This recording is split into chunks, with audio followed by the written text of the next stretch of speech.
6:25-এর দিকে চাঁদ দেখতে পেয়েছি। প্রথম দিকে আসলে একটু লাল আভা থাকার কারণে দেখতে পাচ্ছিলাম না। পরবর্তীতে আমাদের চাঁদ দেখা কমিটির সম্মানিত সদস্য এডিশনাল এসপি মহোদয় উনি ওনার ক্যামেরা রেজুলেশন করে প্রথমে আমরা দেখতে পাই। পরবর্তীতে ওটাকে কেন্দ্র করে আমরা একটু ভালো দেখার চেষ্টা করি এবং দেখতে পাই। তো সেই হিসাবে ইনশাআল্লাহ আজকে আমরা তারাবি নামাজ পড়ব এবং আগামীকাল পয়লা রমজান ইনশাআল্লাহ। আমরা এই রমজান মাসের চাঁদের জন্য দীর্ঘ 1 বছর অপেক্ষায় ছিলাম। আল্লাহর নেককার দিনদার বান্দা পরহেজগার বান্দারা এই রমজানের রোজা রাখার জন্য তারাবি নামাজ পড়ার জন্য অনেক দীর্ঘদিন থেকে অপেক্ষায় থাকি।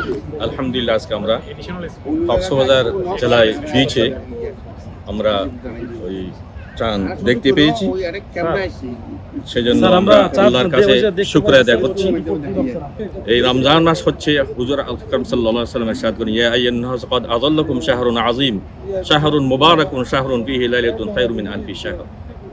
আল্লাহর নবী সাল্লাল্লাহু আলাইহি ওয়াসাল্লাম ইরশাদ করেন, হে সকল বনি আদম উম্মতে মুহাম্মদিয়া সাল্লাল্লাহু আলাইহি ওয়াসাল্লাম, তোমাদের উপর এমন একটি মাস আগমন করছে যে মাসে শুধু বরকতেই বরকত, সময়ের মধ্যে বরকত, রিজিকের মধ্যে বরকত, হায়াতের মধ্যে বরকত।